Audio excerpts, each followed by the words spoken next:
सूत्र अक्षयजी थोरात यांच्याकडे सुपूर्द करतो. त्याचबरोबर या ठिकाणी जी पत्रकार बांधव आमचे सिन्यूजचे गाडेकर साहेब असतील, नवनाथजी वावरे आहेत, जनता ठाणेकरचे लोखंडे साहेब आहेत, यांचंही या ठिकाणी मी सहर्ष स्वागत करतो.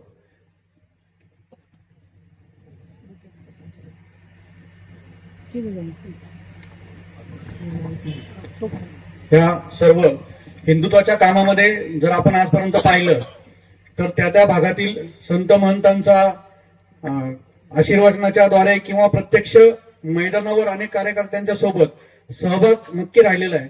आणि या भगव्या कपड्याच्या आधाराने आजपर्यंत आपण अनेक सहस्रावधी वर्ष आपण लढा देतोय किंवा आपली परंपरा पुढे चालवतोय. या परंपरेचे आत्ताचे पाईक आपल्यामध्ये उपस्थित असलेले राजेश्री एकनाथ महाराज यांना विनंती करतो की त्यांनी आपलं मनोगत या ठिकाणी व्यक्त करावं.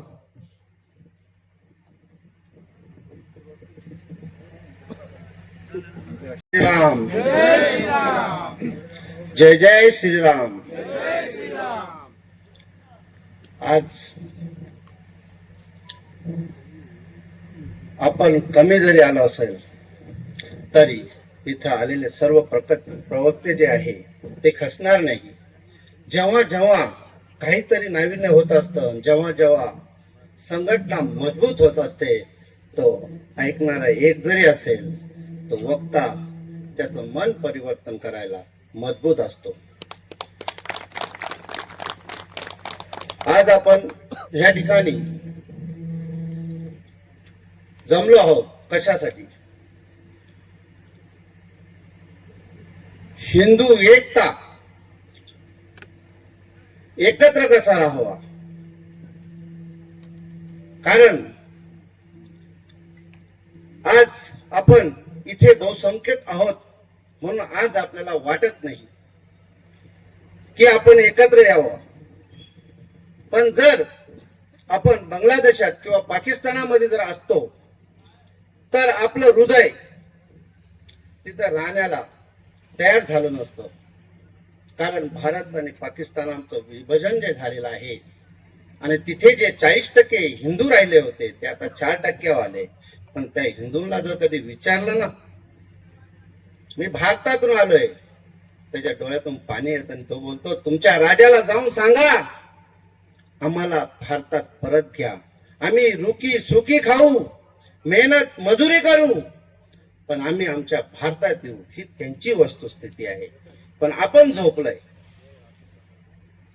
आपण एवढे झोपलोय, काय होणार, कसं होणार? पण आज तुम्ही बघताय अनेक प्रकारचे जहाज ते करत आहे. आपण म्हणतो भाईचारा, पण मला तरी वाटतं आपण चारा झालेला आहे आणि ते भाई झालेले आहे. ही वस्तुस्थिती आहे. मुसलमानांमध्ये भाईचारा आहे हे सत्य आहे, पण फक्त आणि फक्त तो मुसलमानांचाच भाईचारा आहे. तुम्ही बसलेले सर्व काफिर आहे हे लक्ष ठेवून तुम्ही नीट ऐका. त्यांचा भाईचारा मजबूत आहे. त्यांचा एक फतवा जर निघाला तर एका जाग्यावर असलेले प्रत्येक संख्यात 5 वर्षाचं बाळ सुद्धा घेऊन ते येतात. पण आपल्याकडे जर कधी मेसेज जरी फिरला तर आपला आवाज आतून असतो, जाऊ दे आपल्याला काय करायचं. पण कुठपर्यंत तुम्ही हे सहन करणार? आज आपण भारतात सुरक्षित नाहीये आणि आपण उघड्या डोळ्यांनी बघत आहे की काय चाललंय, तरी सुद्धा आपण जागत नाही. ही खंत आहे.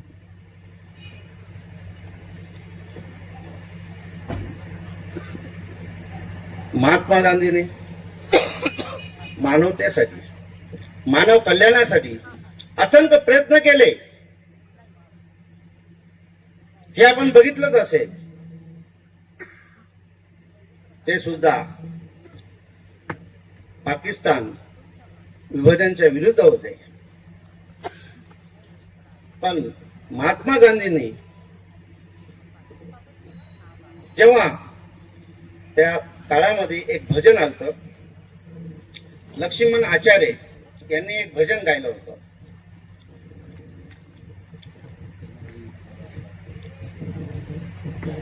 रघुपती राघव राजा राम पतित पावन सीताराम सुंदर विग्रह मेघाश्याम गंगा तुलसी शालिग्राम हे असं भजन जेव्हा आलं हे भारतामध्ये सर्वांना खूप आवडलं, पण सगळ्यात जास्त महात्मा गांधींना आवडलं. आणि त्यांनी विचार केला की हिंदूंसाठी तर चांगलं भजन आहे, पण याच्यामध्ये एक समाज थांबलेला आहे. त्यांनी तेव्हा त्या गाण्यात फक्त 1-2 लाईन टाकल्या आपल्या, रघुपती राघव राजा राम पतित पावन सीताराम ईश्वर अल्लाह तेरा नाम सबको मत दे भगवान. आपण ते सर्वांनी मान्य केलं. आपल्या मंदिरात, दर्गात, गुरुद्वारात, बुद्ध विहारामध्ये सुद्धा आपण ते भजन लावलं. पण शोकांतिका आहे आजपर्यंत एका मस्जिद मध्ये हे भजन लागलं नाही. ही शोकांतिका आहे. हा प्रश्न आहे मला त्यांना. लोक विचार करतात, सांगतात की तुम्ही साधू संत धर्म करतात, धर्मामध्ये तेच निर्माण करतात. इंदिरा गांधीच्या काळामध्ये सेक्युलर शब्द लावला तरी मान्य केला, पण आपणच केवढा सेक्युलरपणा दाखवायचा आणि त्यांनी आपण दिसेल तिथे आपल्यावर घात लावायचा, ही त्यांची संकल्पना कधीच थांबू शकणार नाही. कारण जो दिसतोय तो तसा नाहीये. कारण इस्लामला वाचायचं असेल तर इस्लाम मध्ये जाऊन अभ्यास करा. मी केवळ 10 वर्षे त्या धर्माचा अभ्यास केला. ते तुमचे आमचे कधी होऊ शकत नाही. त्यांना कितीही मुभा द्या, तुम्ही त्यांचं कितीही भलं करा, जिथे ते कमी तिथं ते मोम आहे, जिथं संख्या वाढली तिथं ते कोम आहे. हे लक्षात ठेवलं पाहिजे. ते थांबणार नाही. म्हणून आपली एकता अखंड पाहिजे. आपण एकजुटीने असलं पाहिजे. त्यांच्यातला भाईचारा कायम आहे, पण आपल्यातला भाईचारा दिसत नाही. ही शोकांतिका आहे. हे आपल्याला कळलं पाहिजे. कसं जागलं पाहिजे हिंदूनं. तुम्हाला सांगतो, एकनाथ शिंदे जेव्हा काँग्रेस संघ सरकार बनले तेव्हा होते, पण जेव्हा त्यांच्या मनामध्ये विचार आले हिंदुत्व तत्वाचे किंवा बाळासाहेबचे विचार त्यांना सत्वत होते 2.5 वर्ष, पण ज्या दिवशी त्यांना कळालं की आता चालणार नाही, ते असे जागले. एक एकनाथ शिंदे जागला. एक एकनाथ शिंदे जागला. कसा जागला?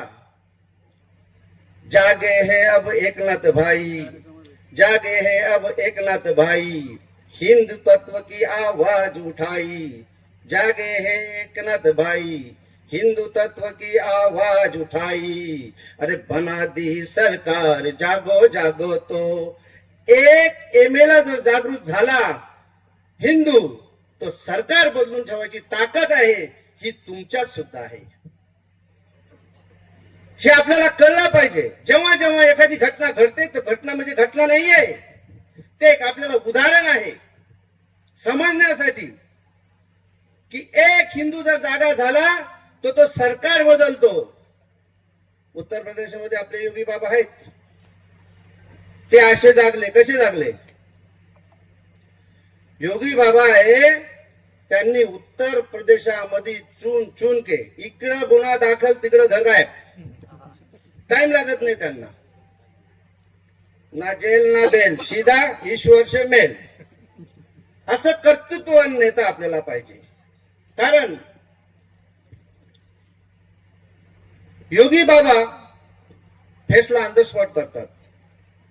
जागे है अब योगी बाबा, जागे है अब योगी बाबा, भाग उठे आतंकी दादा. जागे है योगी बाबा, भाग उठे आतंकी दादा. अरे दिखा दिया बुलडोजर, जागो जागो तो एक बार हिंदू जागो तो. आपल्या आतमध्ये सरसरणार ते रक्त. छत्रपती शिवाजी महाराजांचे आपण मावळे, पण आज कुठंतरी आपण दबक्या आवाजामध्ये घाबरतोय. तुम्ही घाबरू नका. तालुका आज आपल्या हातातून गेलाय. हा संगमनेर तालुका विसरता कामा नाहीये. जेव्हा जेव्हा तुमची माघार होईल ना, तेव्हा तेव्हा हार आपलीच असणार आहे. म्हणून आपण मागे वळायचं नाहीये. तालुका जरी गेलाय तर पूर्ण जिल्हा आपला बाकी आहे. पण आज तुम्ही एकमताने आपला धर्म, आपला देश याच्यासाठी जागलं पाहिजे. कारण इस्लामामध्ये काय माहितीये का, फक्त काढा, जन्माला आणा, जन्माला आणा. त्यांना कोणाला विचार, अरे बाबा तू एवढंसं काम करतो कशासाठी एवढं, त्याचं उत्तर असतं, कारण तुम्ही जे कमवलं ना, आमची ज्या दिवशी संख्या वाढेल त्या दिवशी तुमचं घर, तुमची पत्नी, तुमची दौलत, तुमची प्रॉपर्टी आमचीच होणार आहे हे त्यांना शाश्वत माहित आहे. पण तरी सुद्धा आपण जागत नाही.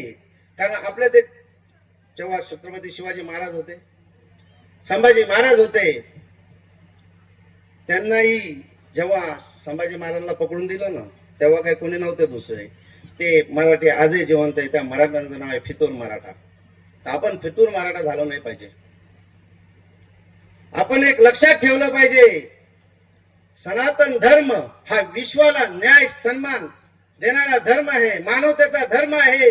पण सनातन धर्माच्या अनुयायांचा एकही देश या भूतलावर मजबूत नाहीये.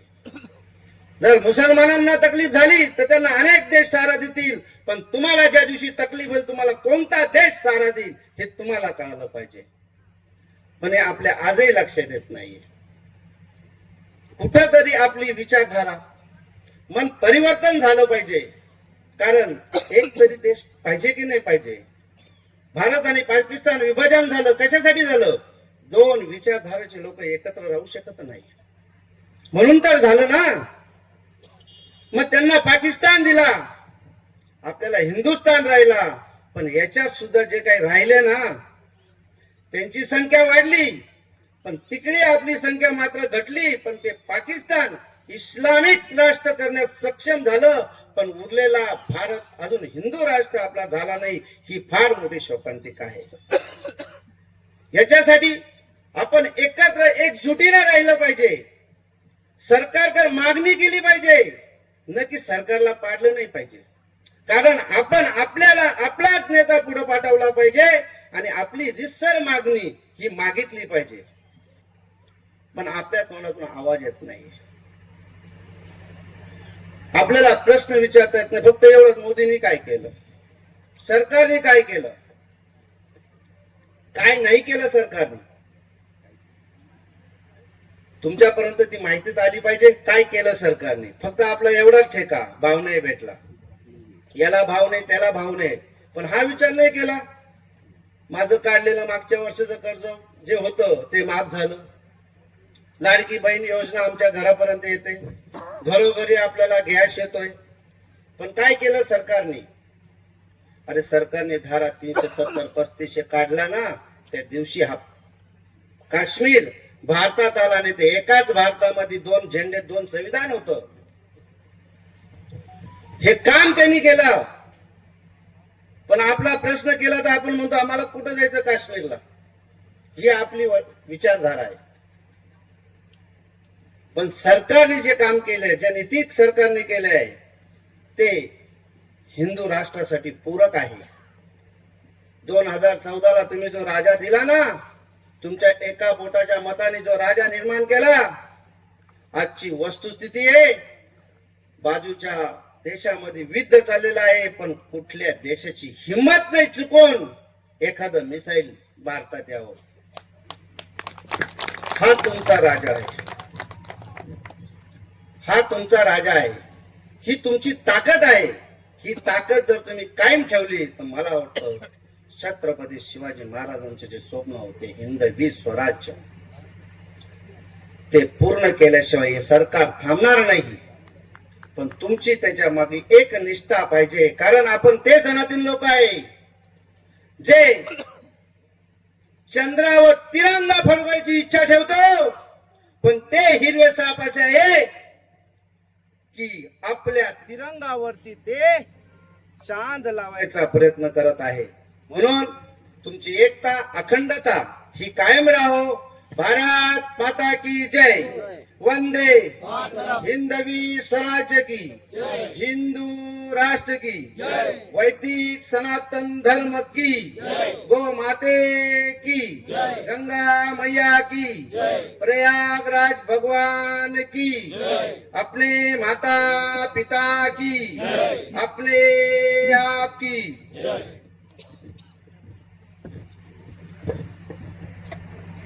आपल्या परखड शब्दामध्ये प्रबोधन केल्याबद्दल एकनाथ महाराजांचे धन्यवाद. या ठिकाणी आपल्यामध्ये दत्तात्रय महाराज रक्ते उपस्थित आहेत. त्यांना मी विनंती करतो की त्यांनी वरती व्यासपीठावर यायचं, स्थानापन्न व्हायचंय.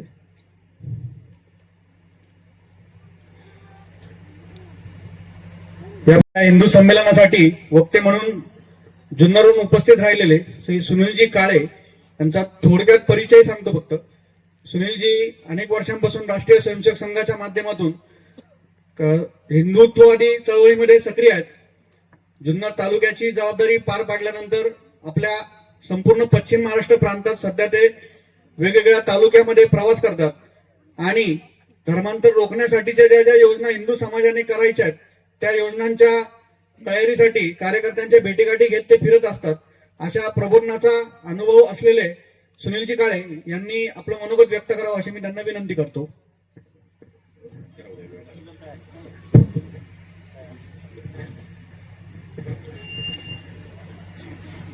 या ठिकाणी तालुक्याचे आमदार माननीय अमोलभाऊ खताळ यांच्या सौ नीलमोहिनी खताळ या ठिकाणी उपस्थित आहेत. त्यांचंही सर्वांच्या वतीने स्वागत करतो.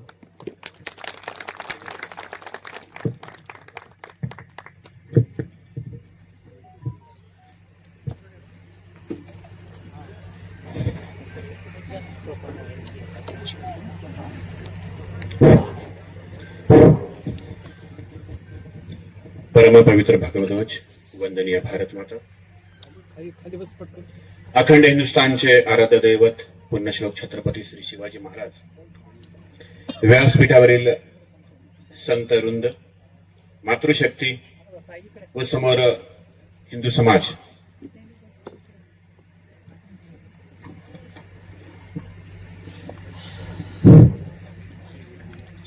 इकडले पण थोडेसे इकडे समोर बसून घ्या जरा.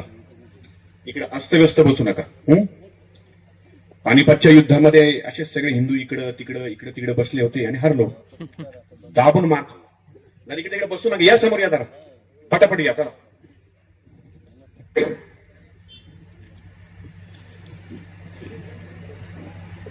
संघाला 100 वर्ष पूर्ण झाली आणि संघाचं एक शताब्दी पर्व आहे. त्या पर्वामध्ये विराट हिंदू संमेलन असं मंडलशहा म्हणजे 7-8 गावांचं मंडल असतं, असं पूर्ण भारतभर या 100व्या वर्षी संघाने घ्यायचं ठरवलं. आणि त्या संमेलनामध्ये काय करायचं नेमकं, तर हिंदू समाजाला जागृत करायचं आणि थोडासा संघाचा अल्पसा परिचय. ज्या 100 वर्षामध्ये हजारो वर्षाच्या गुलामगिरीमधून जो हिंदू समाज पूर्णपणे एका अधर्मी कृतीकडे जात होता, त्याला पुन्हा आपल्या स्वधर्माकडे आणण्याचा जो 100 वर्षाचा जो प्रयत्न आहे, ती संघाची यात्रा थोडी मांडली पाहिजे. आणि मग साधूंनी, संतांनी आणि स्वाभाविक मातृशक्तीने सुद्धा पुढे येऊन हिंदू समाजाची, धर्माची भूमिका मांडली पाहिजे. असं एका अर्थाने हे विराट हिंदू संमेलन आहे. 100 वर्षापूर्वी संघाची सुरुवात झाली. त्यावेळी आपला देश पारतंत्र्यात होता, आपण गुलाम होतो. एकमात्र चिंतन आता एकची विचार, भाग्य पूर्ण होईल केव्हा हिंदू भूमी थोर. दुःख दैन जाऊन विलया होऊ दे समर्थ, ध्यानी माझी मनी एक हाची मंत्र. तुझ्या धुळी मध्ये आई देशाचे. इथे पाय पावन फिरले राम जानकीचे. इथे नाम घोष फिरले संत ते अनंत.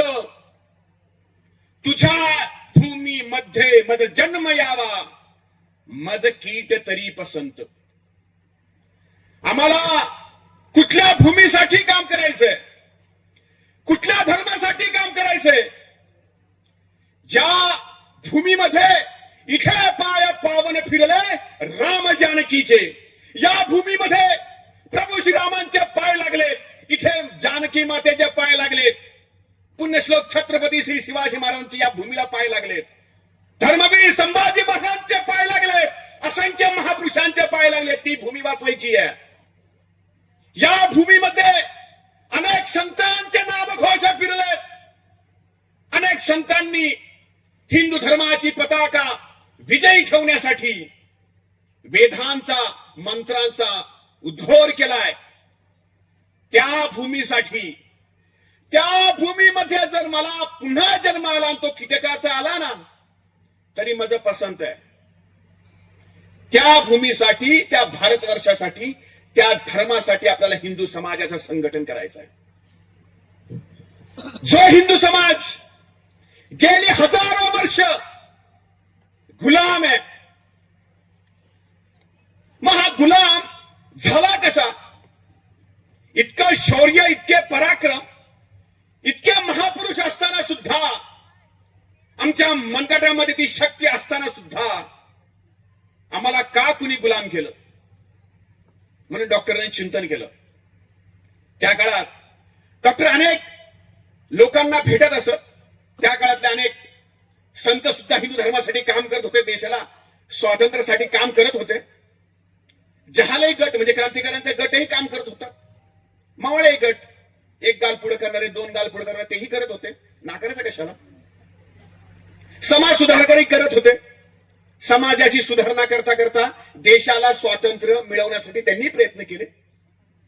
डॉक्टर केशवराव बळीराम हेडगेवार या सगळ्यांना भेटले. पण या सगळ्यांना भेटल्यानंतर समोर एकच चिंतन आलं, ही माणसं एकदा गेली, कदाचित देश स्वातंत्र्य मिळेल पण देश पुन्हा गुलाम होईल. या देशाला 1000 वर्ष ज्यांनी गुलाम केलं, पुन्हा 1000 वर्ष गुलाम होणार नाही अशी यंत्रणा उभी करायची. ती म्हणजे व्यक्ती निर्माण आणि त्या व्यक्तीचं चारित्र्य निर्माण. आणि ते चारित्र्य असेल राष्ट्रीय चारित्र्य. अशा व्यक्ती निर्माणांची फौज उभी करायची. आणि ते कार्यतंत्र, ते म्हणजे शाखा. स्वामी विवेकानंद 1893 मध्ये विदेश दौऱ्यामध्ये, 4 वर्ष दौरा होता, 93 ते 97 असा काही कालखंड आहे. ज्यावेळी ते भारतामध्ये आले त्यावेळेस त्यांनी सांगितलं, काही सुचवलं की या भारतवर्षामध्ये हिंदू समाजाला जर पुनर्जीवित करायचं असेल किंवा कायमस्वरूपी या गुलामगिरीतून मुक्त व्हायचं असेल तर या भारतवर्षामध्ये संपूर्ण हिंदू समाजाला संघटित करणारी एक संघटना निर्माण व्हायला हवी, एक सांगितलं होतं. आणि दुसरं असं सांगितलं की त्या व्यक्तींना उत्तम व्यक्ती निर्माणाचं कार्यतंत्र या भारतवर्षामध्ये विकसित झालं पाहिजे.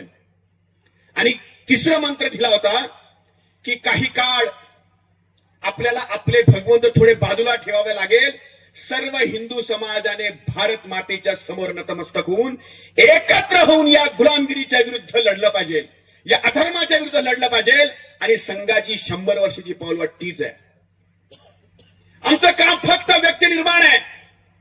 त्या काळात डॉक्टर अनेक लोकांना भेटले, अनेक लोकांच्या चर्चा, सहमती, त्यांचे पण काही म्हणणं ऐकले. त्या काळात अनेक हिंदू समाजामध्ये दोष निर्माण झाले होते. स्वाभाविक आहे, 1000 वर्ष गुलाम होतो.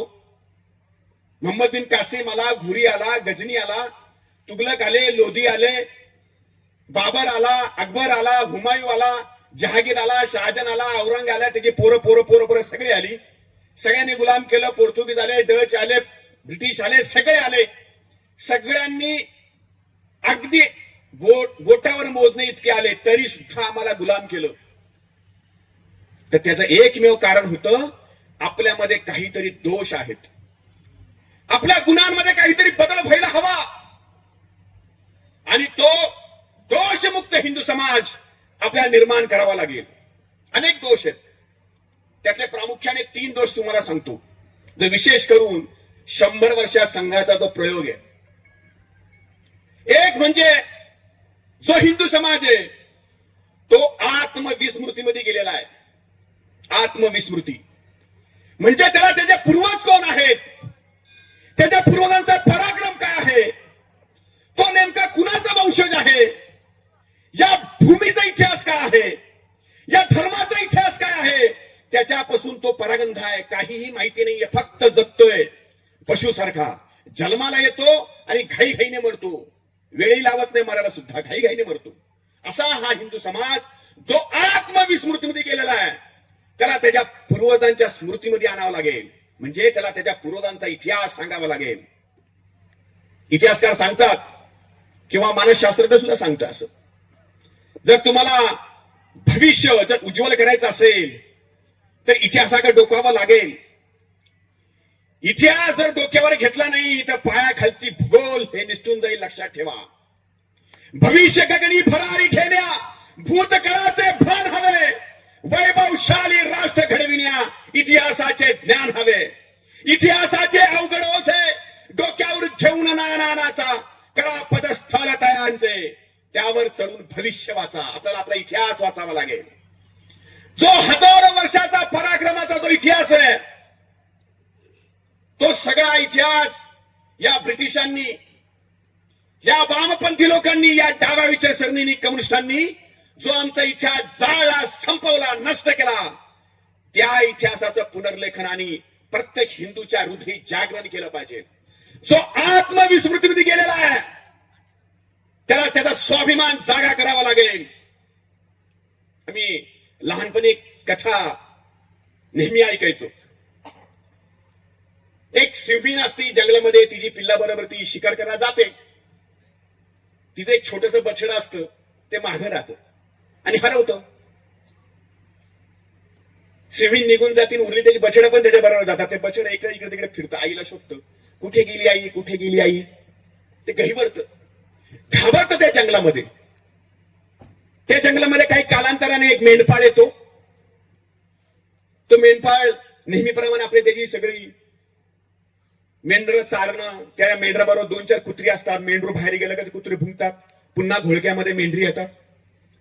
तर त्या बछडा थोडा धीर आला, कुणीतरी आहे इथे, म्हणून तोही त्या गँग मध्ये म्हणूया आपण, नाही का, त्या कळपामध्ये जातो. संध्याकाळी तो मेंढपाळ घरी येतो, त्याच्याबरोबर ते बछडा पण येतो.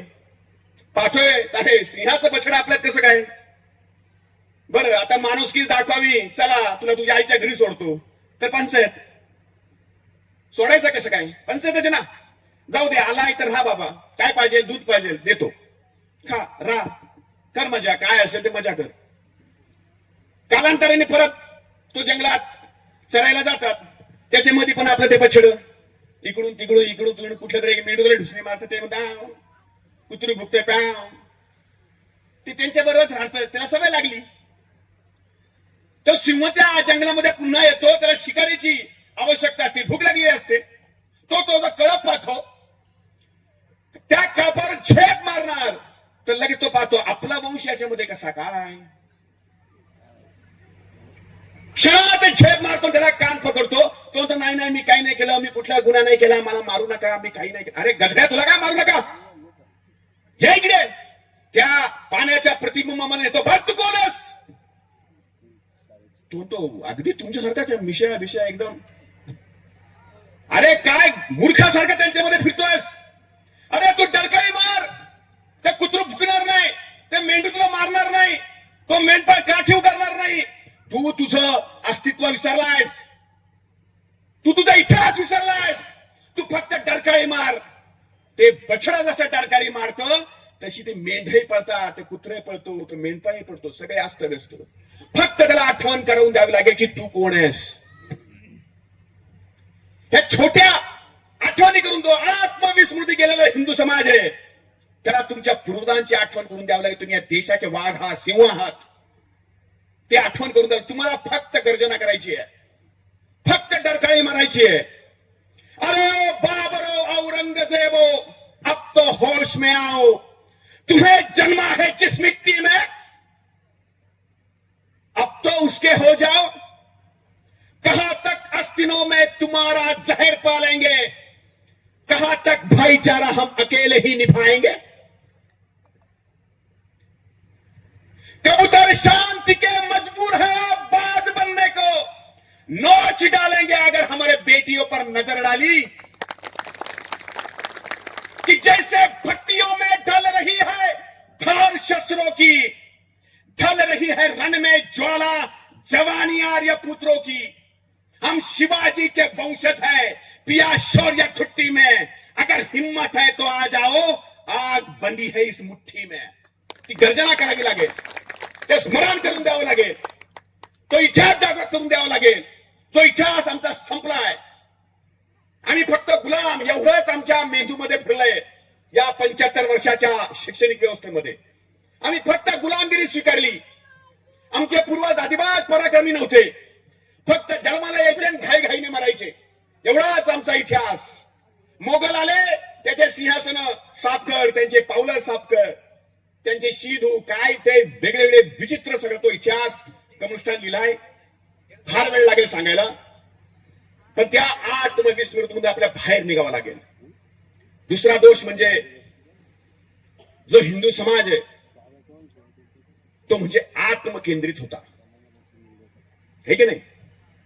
मला काय त्याचे ऐकलं असेल. केरळमध्ये मोपल्यांनी जे बंड केलं तो खलिफा तिकडं आणि इकडे त्यांनी हिंदू मारले. आम्हीच बोललो ना, ते केरळमध्ये मेले, मला काय त्याचे. बंगालच्या फाळणीमध्ये हिंदू मारले, आम्हीच म्हणलो महाराष्ट्रात कुठे आले, आम्हाला काही त्याचे. काश्मीरमध्ये पंडित मारले, माझ्या घरात नाही झालं, तिकडे झालं ना, ते करतील, तुला काय पडले. इतकं आत्मकेंद्रित, इतकं संकुचित.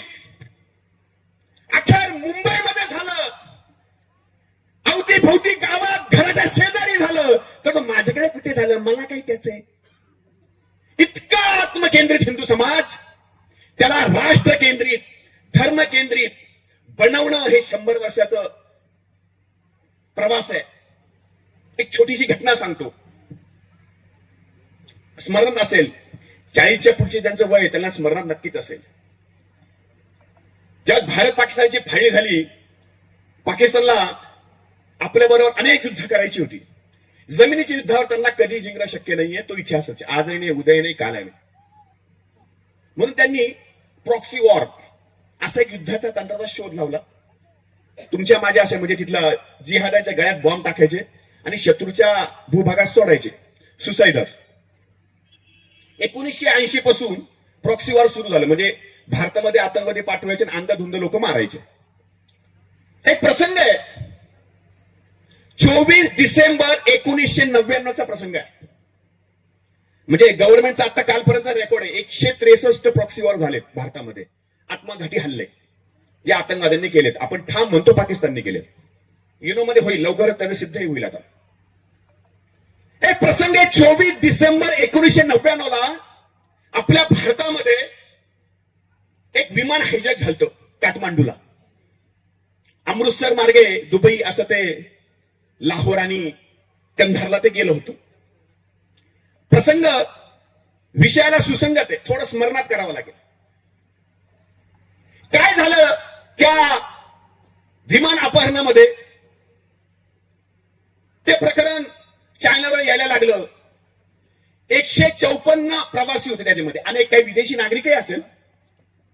154 प्रवासी होते आणि ज्यांनी विमान हायजॅक केलं, ते हायजॅक केल्यानंतर आतंकवाद्यांची एकच मागणी होती. काय मागणी होती? की भारत सरकारने आमचे जे 3 आतंकवादी पकडलेत ना, त्यांना सुखरूप जिवंत सोडा. छोटी मागणी होती ना, छोटी मागणी होती. पहा, तुम्ही म्हणा खरंच छोटीच मागणी होती, पण 24 डिसेंबर तर 31 डिसेंबर हा सगळा तमाशा चालला होता. कारण की त्यांना सोडणं सोपं नव्हतं, ते व्यावहारिक दृष्ट्या योग्यही नव्हतं. पण ही 154 जी माझी आई माझे नातेवाईक त्या विमानात गेले, मेले नाही पाहिजे. सरकारवर दबाव टाकला, आम्हाला जिवंत सोडा, माझ्या नातेवाईकाला जिवंत सोडा, माझा बाप जगला पाहिजे, माझा नातेवाईक जगला पाहिजे. छाता पडवल्यानंतर रामलीला मैदानावर सरकारवर दबाव टाकला आणि या 154च्या दबावासमोर सरकारला झुकावं लागलं. फार मोठा इतिहास आहे. सरकारने त्या 3 आतंकवाद्यांना सोडलं. कोणाला सोडलं? ते 3 कोण होते? ज्याने लष्करा तोयबाची संघटना स्थापन केली ना, अझर मसूद, तो त्याच्यामध्ये होता. शकले दिदगीर, ही सगळी मंडळी. त्याच्यानंतर प्रॉक्सी वार 1999च्या अगोदर फक्त 8 युद्ध झाले, त्याच्यानंतर बाकीचे सगळे प्रॉक्सी वॉर झाले. ज्या अझर मसूदला आपण जिवंत सोडला, त्या फक्त 154 जणांचं आत्मकेंद्रित जीवन होतं. फक्त आम्ही जगलो पाहिजे. त्याच्यानंतर एकाच वर्षात त्या अझर मसूदने संसदेवर हल्ला केला. त्याच्यानंतर इतके हल्ले केले, 63,000 आतापर्यंत त्यांनी हिंदू मारलेत. आपण कोणासाठी विचार केला? 154. त्यांना असं वाटलं नाही माझा नातेवाईक मेला तरी चालेल, पण त्या अझर मसूद त्या आतंकवादाला सोडता कामा नये, कारण आम्हाला आमच्या देशावर प्रेम आहे. कुठे गेले ते 154? कुठे मेले? काय केलं देशासाठी?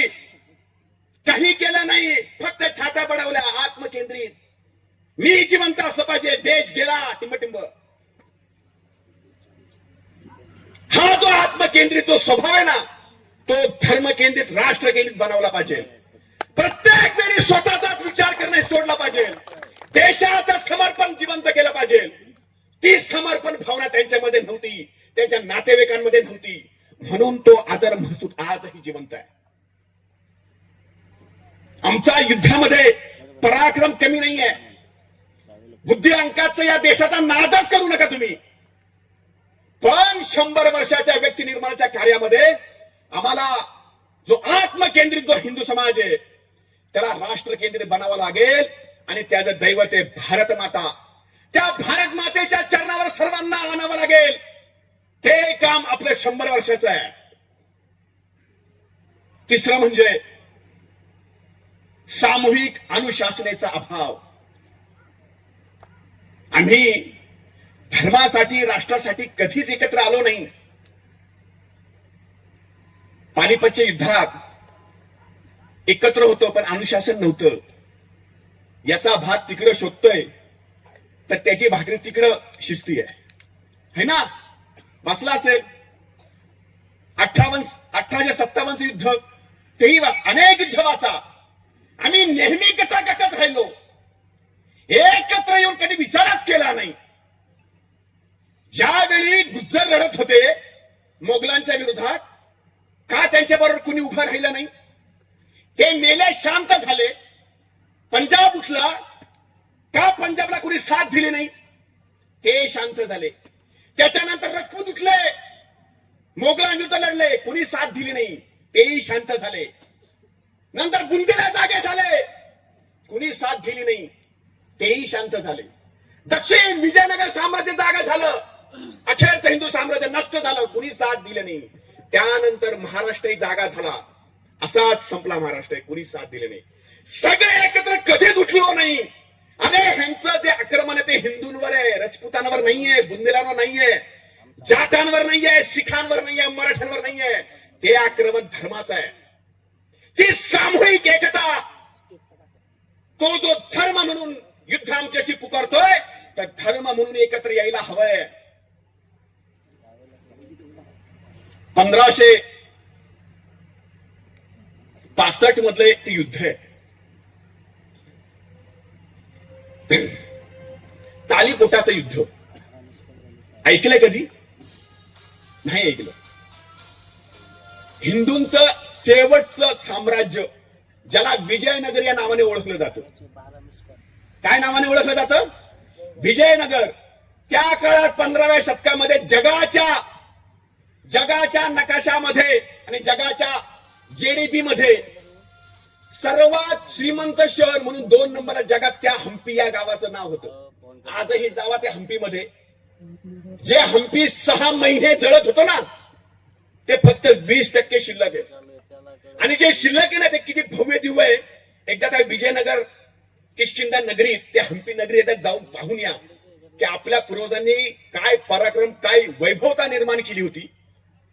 ते जे युद्ध आहे तालिकोट्याचं, राक्षसी तांगडी नावाच्या गावामध्ये युद्ध झालं ते युद्ध कुणामध्ये झालं, कुणासाठी झालं? ते जे युद्ध होतं तोच मजूद निजाम शहा अहमदनगरचा, विजापूरचा इब्राहिम आदिल शहा, लोधी नाही, हैदराबादचा कुतुबशाही इब्राहिम कुतुबशहा, बरीचची बरीचशाही, इमायची इमादशाही, या पाचही एकत्र आल्या आणि त्या विजयनगर साम्राज्य विरुद्ध लढल्या. तेरा मेरा क्या रिश्ता इंशाल्लाह इंशाल्लाह हे त्यांना कळालं. केवळ अल्लाच्या खातीर, केवळ इस्लामच्या खातीर जे शेवटचं हिंदू साम्राज्य जिवंत या भारतवर्षामध्ये ते संपवण्यासाठी हे पाचही पातशाही एकत्र झाले. आणि ते विजयनगर साम्राज्य, राजा रामराया, व्यंकटराया, मेंदुरल्ली हे जे होते या पाच पातशाहांबरोबर लढत होते. पण आमचा आत्मविश्वास वेगळाच, ते पराक्रम होतच, आम्ही हरलो नाही. प्रचंड पराक्रम आहे, तो इतिहास वाचा. पण आमचा आत्मविश्वास इतका गांडू आहे. त्यामध्ये आम्ही सेनापती बनवलं कोणाला? त्या युद्धामध्ये, त्या युद्धामध्ये विजयनगर साम्राज्याचं नेतृत्व करत होतं मोहम्मद गिलानी. एका मुस्लिमाचं नेतृत्व दिलं.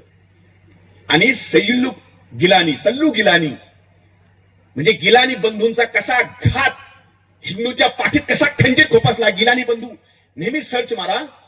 त्या क्षणात विजयनगर साम्राज्य पाच पाचशांबरोबर लढतंय आणि जिंकतंय. ते दोघं भाऊ हिंदूंवर तुटून पडली त्याच क्षणी आणि सगळे विजयनगर साम्राज्य सैन्य मारून टाकलं एका क्षणात. किती आत्मविश्वास, किती विश्वास ठेवायचा. त्या गिलानी बंधूने आपलं विजयनगर साम्राज्य नष्ट केलं. ज्या पाचही पाचशाला आम्ही पुढे पडत होतो त्याच्यामध्ये जे काय लाखो सैनिक मेले, त्यात गिलानी नाही मेला, अहमदनगरचा निजाम नाही मेला, विजापूरचा आदिलशहा नाही मेला, कुतुबशाही नाही मेली, बरीचशाही नाही मिली, इनामशाही नाही मिली. मेले मराठे, राजपूत, रोहिले, बुंदे, जाट, दक्षिणी सगळे हिंदू मेले.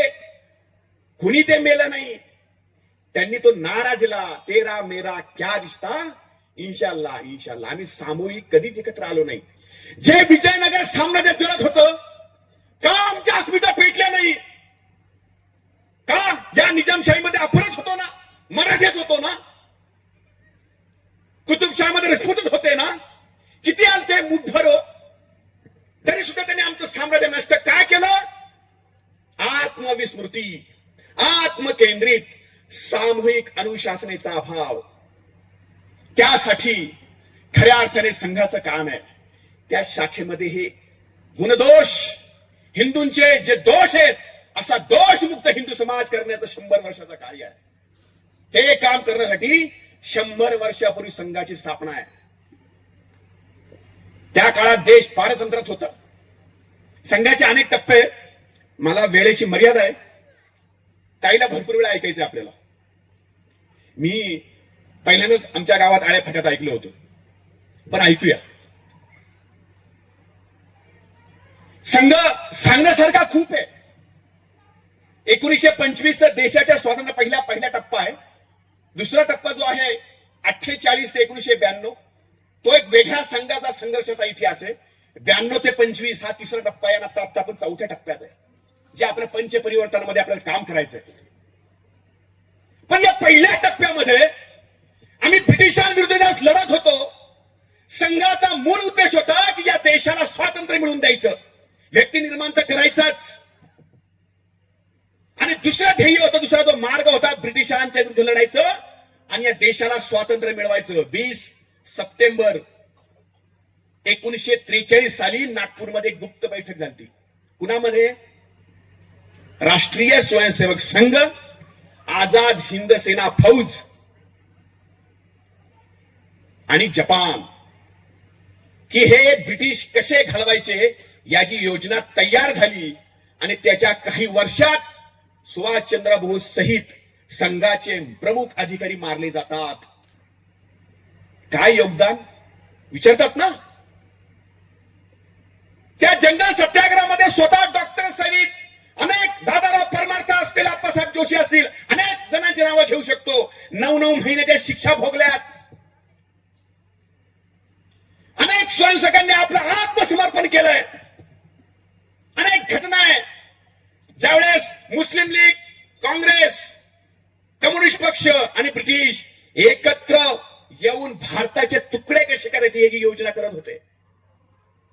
त्या लॉर्ड माउंटबॅटननी जी योजना, माउंटबॅटन योजना, सर्च मारा, ती योजना आखली होती. त्यांनी योजना प्रदर्शित केली होती 3 जून 1947 की भारताला कसं स्वातंत्र्य देणार आहे.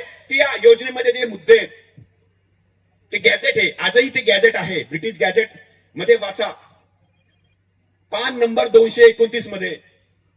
तो लॉर्ड माउंटबॅटन म्हणतो की आम्ही 1 वर्षाची 3 जून 1947 ते 16 जून 1948 या 1 वर्षाची योजना बनवली. त्याच्यामध्ये आम्ही भारताला स्वातंत्र्य देऊन पाकिस्तान निर्माण करणार होतो, अशी योजना ती होती. पण केवळ 10 दिवसात, 15 दिवसातच काँग्रेसने प्रस्ताव पाठवला त्या माउंटबॅटनकडं की तुमचा प्रस्ताव आम्हाला मंजूर आहे. काय मंजूर आहे? तुम्ही जी ठरवता ती फाळणी मंजूर आहे, तुम्ही जे करता ते सगळं मंजूर आहे. लज्जा नावाचं पुस्तक आहे, तस्लिमा नसरीन यांनी लिहिलेलं, वाचा. रक्तलंजित, सच्चिदानंद शेवडेंचं पुस्तक वाचा. गोपाळ गोडसे 55 कोटींचे असंख्य पुस्तके वाचा. इतके भयानक अवस्था आहे त्या फाळणीमध्ये. इतके हिंदू मारले, 20 लाखापेक्षा हिंदू मारले. कसे मारले? मारलं, मारलं, असं मारलं. अरे तुकडे केले, तुकडे, महिलांचे गुप्त अंगांचे तुकडे केले आणि त्या पोत्यात भले त्याच्यावर शिक्का मारला, आजादी का तोफा. त्या ट्रेन मध्ये लाशा लटकवल्या होत्या. किती क्षणाला अशा ट्रेन भरून यायच्या. संघर्ष करत होताच.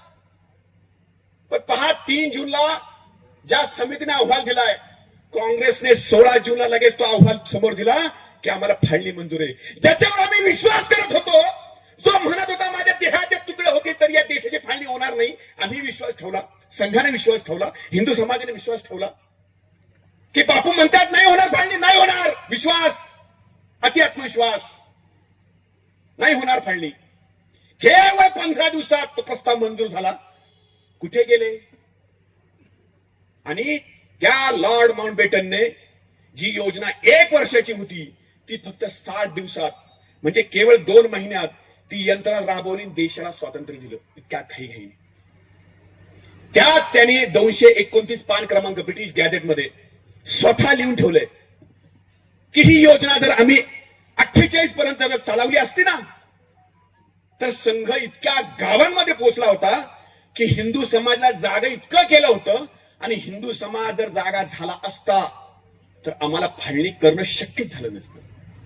आणि फाळणी आम्हाला हे करणं गरजेचंच होतं, कारण जर फाळणी झाली नसती तर हा देश प्रचंड वेगाने प्रगती करेल.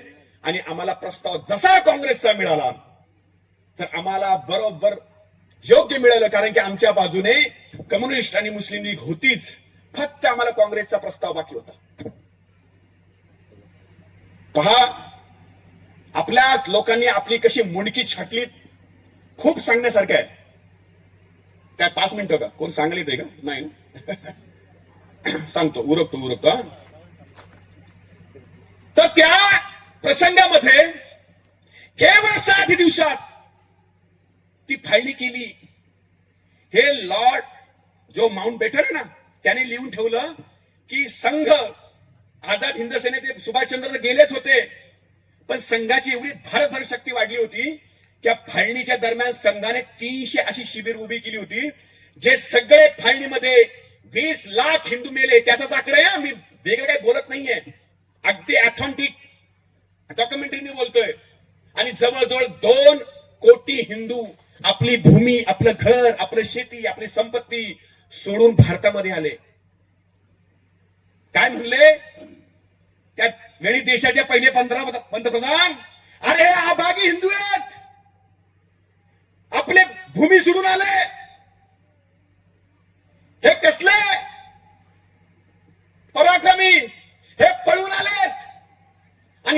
कोटींना आम्ही कसं पोसायचं? त्यावेळेस देशाचे पहिले पंतप्रधान त्यांना म्हणले, हे शरणार्थी शरणार्थी. संघाचे द्वितीय सरसंघचालक त्या 2 कोटी हिंदूंना आपल्या छातीशी लावलं, शिबिरे उभं केली, स्वयंसेवकांनी मेडिकल सुविधा सहित भोजन सगळी व्यवस्था पाहिली. त्या सगळ्यांना भारतामध्ये व्यवस्थित कसं दुःखापासून लांब नेता येईल यासाठी असंख्य प्रयत्न, खूप प्रसंग आहे सांगण्यासारखे. गुरुजी म्हणले, अरे हे शरणार्थी नाहीयेत, इतके संकट येऊ नये, आपली संपत्ती सोडली, घरदार बंगला सगळं सोडलं, आपली भूमी शेती सगळं सोडली, आपल्या आया बहिणींना बलात्कार अत्याचार झाले ते पाहिलं, एवढं होऊ नये त्यांनी आपला धर्म सोडला नाही. ते शरणार्थी नाहीयेत, ते पुरुषार्थी आहेत. पुरुषार्थी, ज्या पुरुषार्थी समाज त्याला आम्ही शरणार्थी बनवलं. 5-6 वर्षापूर्वी त्यांना भारतीय नागरिकत्व मिळालं ना, किती वर्ष त्यांना नागरिकत्व मिळालं नाही. इतके अभागे आम्ही आहोत. ते कसले? काय आम्हाला कळालं? देशासाठी काय केलं, काय कळालं आम्हाला? आम्ही त्यांची सुद्धा नागरिकत्व हिंदूंनाच हिंदू देऊ शकला नाही. इतकं वाईट अवस्थेमध्ये संघाने काम केलंय. सुरेश रावांचं एक उदाहरण आहे. संघाचे असंख्य प्रचारकांची उदाहरणं आहेत. सुरेश रावांना सांगितलं, त्या पालघरच्या जिल्ह्यामध्ये कम्युनिस्टांचा बाले किल्ला आहे, मुंबईमध्ये कामगार युनियन आहे, ही सगळी कामगारांना आदिवासी लोकांना ख्रिश्चन बनवतायत. जा त्या पालघरमध्ये संघाची शाखा लावा, संघाचा परम पवित्र भगवा होतो त्या जमिनीमध्ये भूमीमध्ये रवा आणि व्यक्ती निर्माणाचं काम करा. सुरेशराव गेले का? संघाचा आदेश आहे. भेटले असतील त्या गावातल्या मुखियाला किंवा तुमच्यासारख्या एखाद्या सज्जन हिंदूंना भेटले असतील. ते म्हणले, तुझा भगवा ध्वज इथे काय चालणार नाही, तू नको लावू इथे शाखा, मारला जाशील. सुरेशराव तिथेच थांबले. ठीक आहे, उद्या प्रयत्न करू. 2 दिवस झाले, 3 दिवस झाले. सुरेशराव कधी बस स्टँडवर झोपतात, कधी मंदिरात. मंदिर नव्हतीच त्या भागात, सगळा आदिवासी भाग, सगळ्या कम्युनिस्ट झालेला, ख्रिश्चन झालेला. अखंड प्रयास सुरेशरावांचा. आणि सुरेशरावांना अशी काही बालक, लहान मुलं खेळताना दिसत आहेत आणि त्या बालकांमध्ये गेले, चला मुलांना आपण खेळूया. आणि खेळता खेळता आपले शाखेचे खेळ घेतले आणि सुरेशराव पडले जोरात, बेशुद्ध झाले. काही आली गावातली, त्यांनी उचलून नेलं दवाखान्यामध्ये. काय झालं? काय नाही, ते एक माणूस होता आमच्या बरोबर खेळायला लागला ना, खेळता खेळता बेशुद्ध झाला. डॉक्टर म्हणले, गावातला आहे का? म्हणले नाही. 7-8 दिवस झाले हो, 10-12 दिवस झाले असतील. गावात आलाय, म्हणतो शाखा लावायची, शाखा लावायची. आम्ही त्याला म्हणतो, जा बाबा, कशाला उगाच काय उद्योग करतो, मारला जाशील. कसलं इथं संगण, कसलं काय, कसला धर्म इथं आम्ही सगळे ख्रिश्चन आहेत. तो जो मुखिया आला त्याने पाहिलं तर तरी आपल्याकडे पहिला भेटला होता तो सुरेश राव आहे. ते डॉक्टर म्हणतायत, अरे गेली 10-12 दिवस त्यांच्या पोटात अन्न नाहीये, पोटात अन्न नाही, पाणी नाही, काही नाही. फक्त संघाने सांगितलंय त्या भागात शाखा लावा, तिथे हिंदू नाहीये. जो हिंदू समाज परावर्तित झालाय, आपला स्वधर्म स्वसंत सोडून गेलाय, तिथे संघ पोहोचव. असंख्य प्रचारकांनी, स्वयंसेवकांनी अशा पद्धतीने काम वाढवलंय. सोपं नाहीये. जी 100 वर्षापूर्वी एक शाखा सुरू झाली, आज 1,32,000 गावांमध्ये शाखा आहेत. ते का असंच बोर्ड लावून झालेत का तुमच्या गावात? मस्तपैकी लावलाय आमच्या इथे शाखा, असे बोर्ड लावून शाखा नाही सुरू झाल्यात. आजही इथे कुठे तुम्हाला संघाचं नाव दिसतंय का? दिसणारही नाही. आम्ही केवळ भारत मातेचं, या धर्मासाठी ज्या प्रभू श्रीरामांचं विचार आहे, इथे पाय पावन फिरले राम जानकीचे, इथे त्यांचे जे पाय फिरलेत त्यांच्या विचारांना जो व्यक्ती निर्माण, राष्ट्रीय चारित्र्य, रामाचं जीवन चरित्र आहे, ते सांगण्यासाठी आम्ही संघाच्या शाखा वाढवल्या. ते सांगण्यासाठी आम्ही ह्या पहिल्या संघर्षामध्ये ब्रिटिशांविरुद्ध लढलो. अनेक स्वयंसेवक मारले गेले. इतिहास पर जो प्रश्न उठे वो हरगिज माफ नहीं होगे. याद रखना, इतिहास पर जो प्रश्न उठे वो हरगिज माफ नहीं होगे. 16 बार मोहम्मद घोरी, अब हरगिज माफ नहीं होगे. कली फतेह के बाद अब अशोक शस्त्र नहीं छोड़ेंगे. 70 की जीत की डोली झांसी फिर से आएगी, अब की बार भगत सिंह की फांसी रोकी जाएगी। ए हिंदू वीरों, अब शीश नहीं कटने देंगे, कसम तुम्हें उस भगवे की, अब ये देश नहीं बटने देंगे। लक्षात ठेवा, शपथ आहे तुम्हाला, आता देशाचं विभाजन नाही। हे आपल्याला प्रांतामध्ये भांडवतील, जाती जातीमध्ये आपल्याला भांडण करतील, आपल्यामध्ये मतभेद निर्माण करतील। या चालीला स्मरा। लक्षात ठेवा, हिंदू धर्मामध्ये कधी जातीमध्ये तेढ कधीच निर्माण नव्हता। हे जाणीवपूर्वक केलं जातं। या देशाच्या विभाजनासाठी प्रचंड मोठं षडयंत्र आहे। ते षडयंत्र तोडण्यासाठी आपल्याला एकत्र यायचंय। पृथ्वीस जिंकणारे आले अनेक येथे, नाही निशाण त्यांचे उरले जगात कोठे।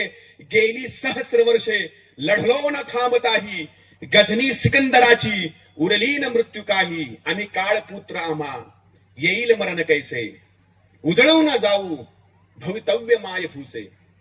आम्ही अजिबात उजळून जाऊ, पण या भारत भूमीचं विभाजन आता नाही। आता भगतसिंगला फाशी सुद्धा होऊ शकत नाही, आमचे मुंडके उडवले जाणार नाही, या भूमीचं विभाजन होणार नाही। यासाठी आपल्याला एकत्र यायचं आहे। खूप सांगण्यासारखं आहे, माझी वेळ त्याच्याही पलीकडे मी वेळेची मर्यादा ओलांडली असं म्हणता येईल ना। संस्कृति सबकी एक चिरंतन, खून रगों में हिंदू है, विराट सागर समाज अपना हम सब इसके बिंदु है।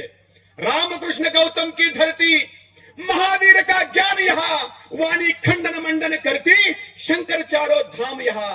राहे जितनी दर्शन उतने, चिंतन से चैतन्य भरा, पंथ खालसा गुरुपुत्रों की, बलिदानी यह पुण्य धरा। अक्षय वट है, अगणित शाखाएं, जड़ में जीवन हिंदू है। बोलो सियावर रामचंद्र की, पुण्य श्लोक छत्रपति श्री शिवाजी महाराज की। ज्या काही हिंदू संमेलनामधून आपल्याला काय ऐकायचं आहे, तर अशा गोष्टी आपल्या कानावर पडाव्या यासाठी आपण एकत्र आलोय। आणि सुनीलजींनी नक्कीच आपल्या मी हर्षताईंना विनंती करतो की त्यांनी आपलं मनोगत व्यक्त करावं। आपल्याला सगळ्यांना माहिती आहे की महाराष्ट्रभर प्रवास करताना हर्षताईंच्या बाबतीमध्ये अनेक दुर्घटना घडवून आणण्याचे सुद्धा प्रयत्न होतात किंवा तशी शक्यता असते। तरीही न डगमगता आमची ही भगिनी आपलं वाघिणीचं रूप घेऊन सगळ्या महाराष्ट्रभर प्रवास करते। आणि मी विनंती करतो हर्षताई ठाकूर।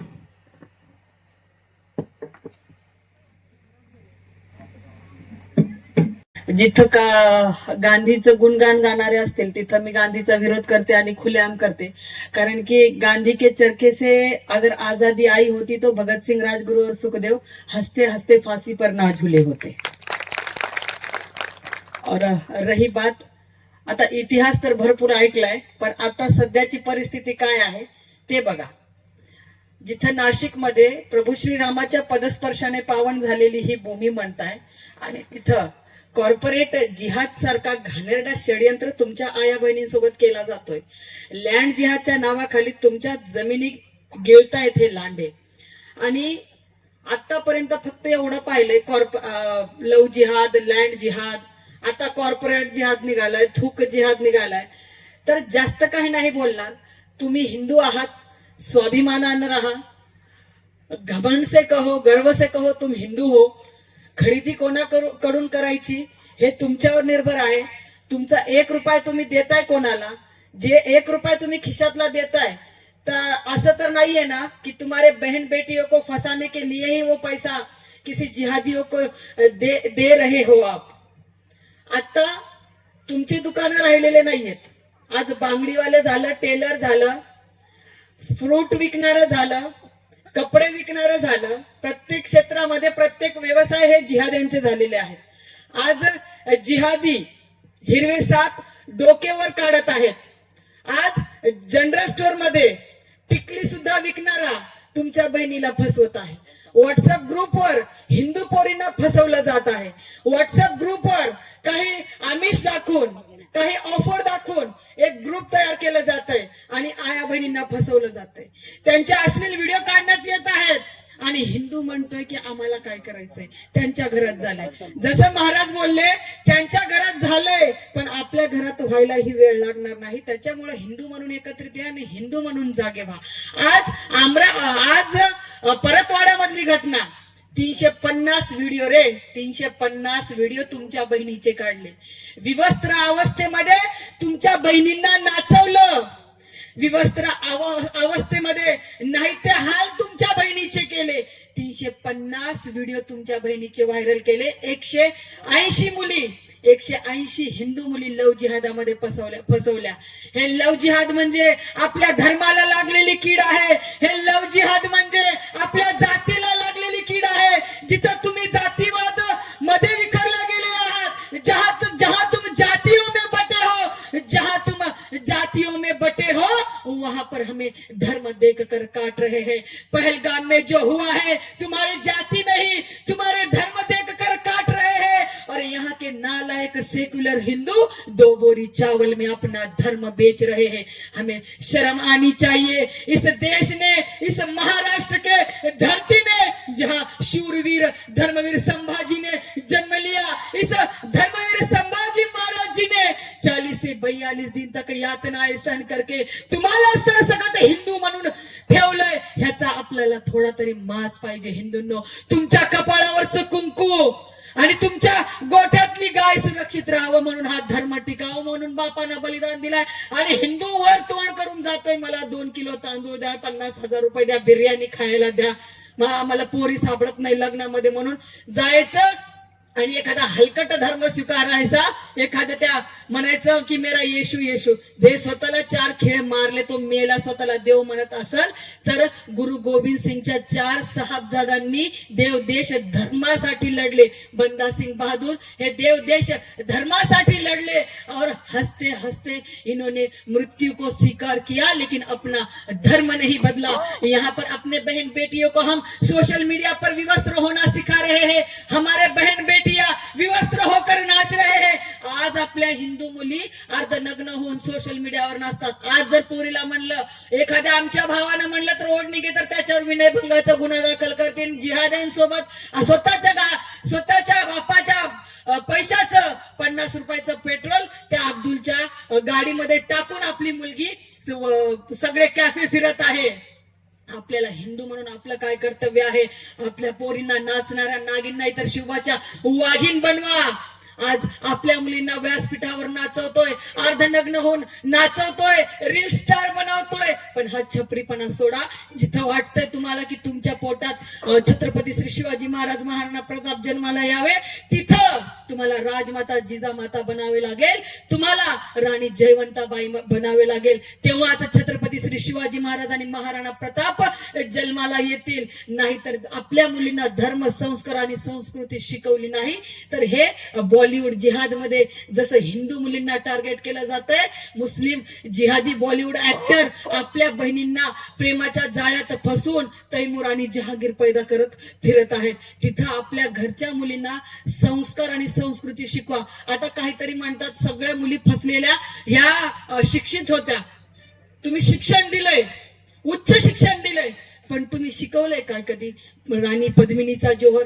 कधी शिकवलंय का की राजमाता जिजामाता कोण होत्या, झाशीच्या राणी लक्ष्मीबाई कोण होत्या? घरामध्ये मुलींना संस्कार टिकवा. टिकली तर मुलगी टिकली, ही गोष्ट लक्षात ठेवा. जास्त वेळ घेणार नाही, सगळ्यांनी हातवारी करा, कारण की मला जयपूरला जायचंय. आम्हाला 10 मिनिटं अपेक्षित होतं. अजून होतं, पण आता 10 मिनिटं घ्या. 10 मिनिटं द्या. तुमच्या प्रबोधनातून 1000 व्यक्ती तयार होणारे अजून 10-15 मिनिटं द्या. आता लोक म्हणतात की गांधीच्या चरख्यानं आझादी आली. आता मला एक गोष्ट सांगा की गांधीच्या चरख्यानं आझादी झाली कशी?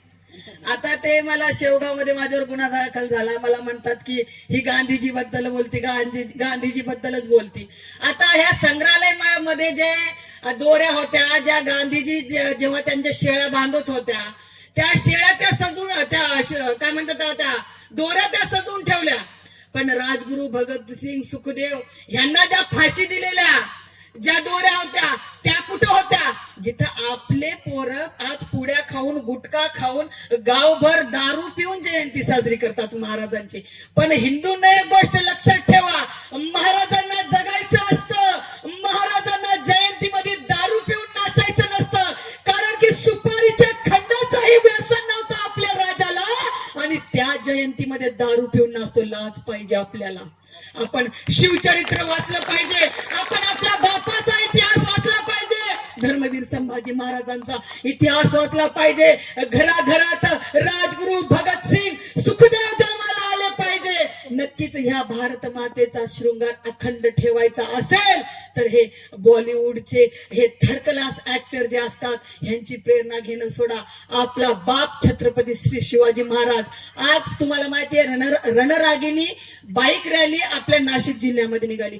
हजारोच्या संख्येने महिला आज रस्त्यावर उतरल्या. किस वजह से? हमारे बहन बेटियों को न्याय दिलाने के लिए. आज आपल्याला वाटतंय अरे किती प्रशासनाला निवेदन द्यायचे, बहिणीला कापलं जातंय, 35 तुकडे केलं जातंय, फ्रीज मध्ये टाकलं जातंय, ब्रिज खाली फेकलं जातंय, सुटकेस मध्ये टाकलं जातंय, आणि आपल्या पोरी म्हणतात मेरावाला तो अब्दुल वैस हेही नाही. अरे ज्या घाणेरड्या मजहब मध्ये आपल्या बहिणीसोबत लग्न करतात ते तुम्हाला लक्ष्मी समान पूजतील का? नाही पूजणार. जिथं रक्षाबंधन हा हिंदूंचा त्योहार आहे त्याच्यामध्ये तुम्हाला ते बहीण म्हणून स्वीकारतील का? हे हलकटपणाचे लक्षण सोडा आणि हिंदू म्हणून जगा. कारण की राजमाता जिजामातांनी छत्रपती श्री शिवाजी महाराज घडवले, ह्याचं भान आपल्याला असलं पाहिजे. आज हजारो लाखो मंदिरं सुरक्षित ठेवणाऱ्या पुण्यश्लोक अहिल्यादेवी होळकरांचा आपल्याला अभिमान पाहिजे. आज तारा राणी ह्यांचा जन्मोत्सव आहे, आपल्याला ह्याचं पण भान पाहिजे. जिथं आपले गड किल्ले सुरक्षित नाहीये, जिथं आपल्या गड किल्ल्यांवरती हे थडगे माजत आहेत, अल्ला येऊन झोपत आहे, जिथं सिमेंट इटी आणि चुना लावून हे लँड जिहादच्या नावानं तुमच्या जमिनी गिळत आहेत, हे वक्फ बोर्डच्या नावानं तुमच्या जमिनी गिळत आहेत. आणि तुम्हाला सांगलंय की सर्व धर्म समभाव, सर पिप्पानी फक्त सर्व धर्म समभावची फक्त हिंदूंना सांगितलेली आहे. ही गोष्ट लक्षात ठेवा. शरियावादी कानून ना मुसलमान चालतो, हे पण गोष्ट लक्षात ठेवा. मुसलमान हा एका वेळेस 4 लग्न करू शकतो. आता पण करू शकतो. पण तुम्ही 4 लग्न जर सोडा, तुम्ही 2 लेकराच्या वर 3रं लेकर पैदा करू शकत नाही. हे माहितीये का तुम्हाला? मुसलमान 4 लग्न करू शकतो. वोटच्या नावानं जिहाद चालू आहे. आता मला सोपी गोष्ट सांगा, ते 4 लग्न करतील, त्या 4 लग्न झाल्यावर त्यांचे पिलावं किती जन्माला येणार? 5 तर येणार ना. सगळ्या घरातून अफजल खान निघतील. तुमच्या घरात चाकू सापडणार आहे का रे? ते कांदा कापायचा चाकूला पण धार नसेल. हे तुमच्या घरात घुसतील, तुमच्या बहिणींची छेड काढतील आणि तुम्ही सर्व धर्म समभाव मानायचा. वोट जी आता म्हणता 80 करोड आहेत, 120 करोड है, हम हिंदू इतने हैं, हम हिंदू उतने हैं. अरे गजवाए हिंद का सपना देख रहे हैं वो. 2047 मध्ये त्यांचं षडयंत्र चालू आहे की आता या भारत देशाला इस्लामिक राष्ट्र बनवायचं, या भारत मातेला विधवा बनवायचं, हे जिहादी पिलावर स्वप्न पाहत आहे.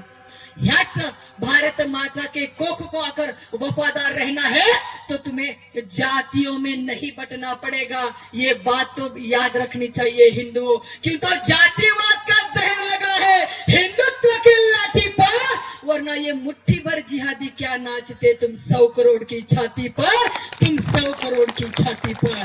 इथं आपल्या एकच गोष्ट लक्षात ठेवायची, जो कोणी अब्दुल येईल आणि बोलल की मी तुझ्या वर प्रेम करतो, ये हम सर्व धर्म, एक गोष्ट लक्षात ठेवा, वो कलावा पहनकर भी आएगा, हिंदू नाम भी बताएगा, उसके गले में भगवा भी गमछा होगा, उसके माथे पर भी तिलक होगा, लेकिन वो अपने बहन को बहन नहीं मानेगा. वो तुम्हें अपनी पत्नी और अपनी लक्ष्मी कभी भी नहीं मानेगा. इसका आप ज्ञात रखना. और जो तुम ये प्यार प्यार करती हो ना, ये प्यार नहीं, हिंदू धर्म पे वार है, हिंदू धर्म पे वार है. आणि तुम्हाला वाटत असेल हे प्रेम आहे, हे प्रेम आहे, हे प्रेम नाही, हा धार्मिक गेम आहे, हे पण आपल्याला गोष्ट लक्षात आली पाहिजे. अरे प्रेम कसं असतं? जे 8-8 दिवस आंघोळ करत नाही त्यांच्यावर आपण प्रेम करायचं का? इतर मारून फिरतात हे जिहादी, हे पैजामा घालून टोपी घालून फिरतात, मिशा काढून दाढी वाढून हे बोकडं फिरतात आणि तिथं आपण स्वतःला वाघिणी म्हणून घेतो. मग आपल्याला हे बोकडं शोभणार नाही, हे गोष्ट लक्षात असू द्या माऊलींनो. त्याच्यामुळं हे धार्मिक गेम आहे. हे तुम्हाला असं वाटत असेल की ताई असं कसं बोलताय, अरे राधाकृष्णाचं प्रेम होतं, माता सीतेचं प्रभू श्रीरामाचं प्रेम होतं, आई पार्वती आणि महादेवाचं प्रेम होतं, राजा रतन सिंग आणि महाराणी पद्मिनीनं जे केलं होतं ते प्रेम केलं होतं. अरे अलाउद्दीन खिलजी को अपने आंचल का एक तार तक नहीं छूने दिया था. 16,000 रानियों ने चीता में अपने आप को सौंप दिया था इस धर्म को बचाने के लिए. और आप बोलते हो कि घूंघट ये प्रथा थी, यहाँ पर हिंदू लड़कियों को आजादी नहीं थी. ये घूंघट इसलिए था कि ये अकबर, बाबर, हुमायूं ये गंदगी मचा रहे थे, जो हमारे स्त्रियों को बटाने का काम कर रहे थे. ये बाहर के आक्रांता आके इनके वजह से ये घूंघट को आपको सर ढकना पड़ता था. आणि आता आपल्याला वाटतं की फ्रीडम झालंय, शॉर्ट कपडे घाला, आम्हाला काही घेणं देणं नाहीये. आमचं का आमच्या काही बापाचं जात नाही, जाणार ते तुमच्याच घरचं जाणार. आता इथं शब्द वापरले असते पण नाही वापरणार. जेवढं झाकलं तेवढं 1.25 लाखाचं असतं, उघडं झाल्यावर त्याची किंमत नसते. ह्या पण गोष्टीचं आपल्याला भान असलं पाहिजे. 2 पुस्तकं कमी शिका पण धर्म, संस्कार आणि संस्कृती काय आहे हे पण शिका. कारण की हे जर शिकलं नाही तर धर्म टिकणार नाही, धर्म वाचणार नाही. सगळ्याला वाटतंय की धर्माला काय जपायचं, आपला धर्म लय महान आहे, आपला धर्म लय जुना आहे. पण लक्षात ठेवा, धर्मवीर संभाजी महाराज, छत्रपती श्री शिवाजी महाराज यांनी धर्म टिकवलाय म्हणून धर्म टिकलाय. तसंच आपण छत्रपती श्री शिवाजी महाराज, धर्मवीर संभाजी महाराज, अरे जिथं आपल्याला ब्रह्मदेवाने किन्नरांची स्थापना केली होती, पहिला मान ह्या सृष्टीवर किन्नरांचा होता. आज 36 जिल्हे, 36 गाद्या झाल्यात हिंदूंनो. आणि आज सगळे हिजडे आणि सगळे किन्नर जे आहेत हे हिजाबवाले झालेत. आणि आपल्या हिंदू किन्नरांना त्यांच्या देवी देवतेला पूजलं तर त्यांना म्हणतात की देवीला पूजायचं नाही. तुम्ही देवीला का पूजताय? तुम्ही त्या मजारीला पूजा. अरे कशाला त्या मजारीला पूजायचं, कशाला त्या फादरकडे जायचं, कशाला त्या चादरीकडे जायचं? 33 कोटी देव काय तुम्हाला कमी पडलेत काय? ज्याला तोंडच नाही त्याच्याकडे जायचं आणि ज्याला 4 खिळे मारले त्यांनी मान टाकून दिली त्याला देव म्हणायचं नाही. कोणी जर तुमच्या गावामध्ये एखादा फादरी बायबल घेऊन आला आणि बोलला देव वाहून द्या, तुम्हाला बिर्याणी खाऊ घालतो, देव वाहून द्या, तुम्हाला लग्नाला पोरगी देतो, हातपाय तोडायचे आणि पोलिसांच्या स्वाधीन हवाली करायचं त्यांना. आणि जिथं जिथं अवैध मजारी असतील, हे जे असतात ना माळावर, रानात, कोणाच्या शेतामध्ये ह्यांचा अल्लाह प्रकट होतो, इथं पण ऍक्शन घ्यायला सुरू करा. 5 लाख मंदिरं तोडलेत. कुठला हा भाईचारा रे? आज संगमनेर मध्ये सगळ्यात गोमांस जर जात असेल तर संगमनेरून जातोय. आता माझा थोड्या दिवसाखाली त्या PI सोबत माझं भांडण झालं होतं, इथंच आले होते मी. सगळ्यात जास्त जर गोमांस जात असेल, तुम्ही म्हणता हिंदू मुस्लिम भाई हिंदू, काय शिकवलं ना त्या गांधीनं? ईश्वर अल्लाह तेरो नाम सबको सन्मति दे भगवान. मग त्याच गांधीनं त्या मस्जिदीमध्ये हनुमान चालीसा पठण का करायला लावलं नाही? का हनुमान चालीसा बोललं नाही? मंदिर मध्ये तर येऊन नमाज पठण केली, पण मस्जिदीमध्ये का हनुमान चालीसा शिकवलेलं नाहीये? आज हे जिहादी पिलावर 5-5 वेळेस पिछवाडे उठाते हैं ये, 5-5 वेळेस पिछवाडे उठाते हैं ये. और तुम फक्त हप्त्यामधून एकदा सुद्धा जमा होत नाही. शनिवारी मंगळवारी सुद्धा तुम्ही हनुमान चालीसाला जात नसताल. फक्त कपाळावरचं कुंकू आणि भगवा गमछा घातलं तर हे आता तर कोणी घालत बी नाही. अरे मुसलमान फक्र से बोलता है कि मैं मुसलमान हूँ, ईसाई बोलता है मैं ईसाई हूँ, पण हिंदूला एवढं हे बाबा अंगात किडे वळवळ करायला लागतात. हिंदूला म्हणलं अरे कोण है? मला कोणी विचार, अरे मैं तो हर्ष ठाकूर, मैं तो राजपूत की हूँ, मैं तो महाराणा प्रताप की वंशज हूँ. पण मला माझ्या महाराणाचा इतिहास माहिती आहे का? मला माझ्या महाराणा प्रतापांनी ह्या भगव्यासाठी बलिदान दिलंय, ह्या भगव्यासाठी लढले, ह्या सनातन धर्मासाठी लढले. कोणाला विचारलं, अरे काय रे छत्रपती, तू कोणत्या जाती, तुझा धर्म काय? तो म्हणाल मी मराठ्याचा आहे. ते म्हणत डायरेक्ट म्हणाल छत्रपती श्री शिवाजी, आम्ही 96 कोळी मराठा आहे. महाराजांचा इतिहास माहिती आहे का? छत्रपती शिवाजी महाराज काय मराठ्यांसाठी लढले का? 18 पगड जाती घेऊन छत्रपती श्री शिवाजी महाराजांनी हिंदवी स्वराज्य निर्माण केलंय आणि त्याच्यामध्ये काही भांडगुळ आले, इतिहास भटकवला आणि म्हणले मुस्लिम मावळे होते. आणि लढाई तर हिंदू मुसलमानाचीच होती, मग हे मुस्लिम मावळे कुठून आले? फक्त तुमची दिशाभूल करायसाठी. हिंदुओं का काम सिर्फ इतना हुआ है, खाना पीना कुत्ते के जैसे तुम हिलाकर सो जाना. तुम आमदनी बढ़ाकर घर लेने में लगे हो और वो आबादी बढ़ाकर ये देश लेने में लगे हैं.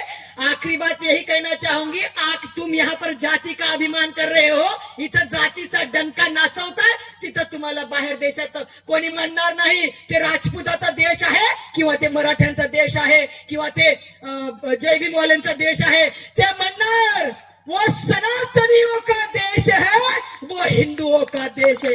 अशी आपली ओळख बाहेरच्या देशामध्ये आहे, ही गोष्ट लक्षात ठेवा. आज बांगलादेशमध्ये धर्म विचारून मारतायत, आज काश्मीरी पंडितांना धर्म विचारून कापलंय, सासऱ्यासमोर, बापासमोर, भायासमोर इज्जतीचा कचरा केलाय, आबरू लुटलेली आहे. आणि तिथं तुम्हाला ह्या औरंगजेब, बाबर यांच्या सोबत मैत्री करायची आहे? करायची नाही. जिथं तुमचे सण असतात, तुमच्या सणांची खरेदी तुमच्याच लोकांकडून करा.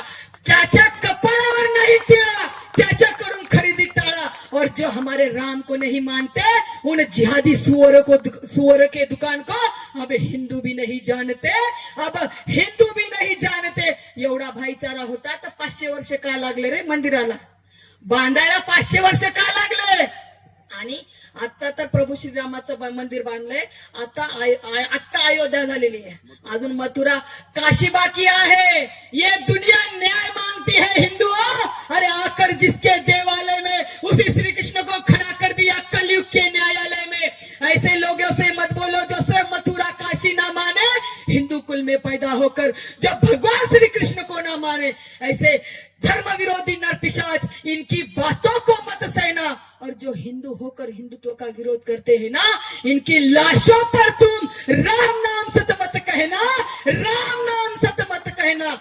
अयोध्या तो झांकी है, अब काशी मथुरा बाकी है, काशी मथुरा बाकी है. अब जहां जहां खुदा है, अब वहां वहां तो खुदेगा.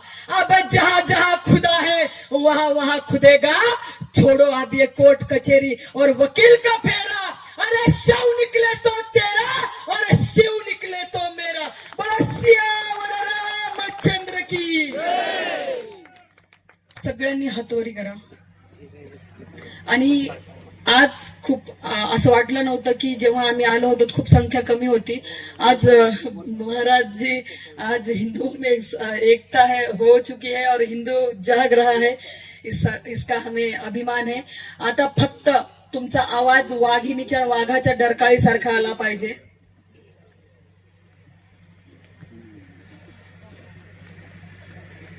छत्रपती श्री शिवाजी महाराज की, धर्मवीर संभाजी महाराज की, सियावर रामचंद्र की, सनातन हिंदू माता की, भारत माता की, डॉक्टर बाबासाहेब आंबेडकरांचं जय भवानी, जय भवानी, वंदे वंदे भारत माता की जय. जय श्री राम. जी रडकाळी आपल्याला ऐकायची होती ती ऐकवल्याबद्दल त्यांचे धन्यवाद.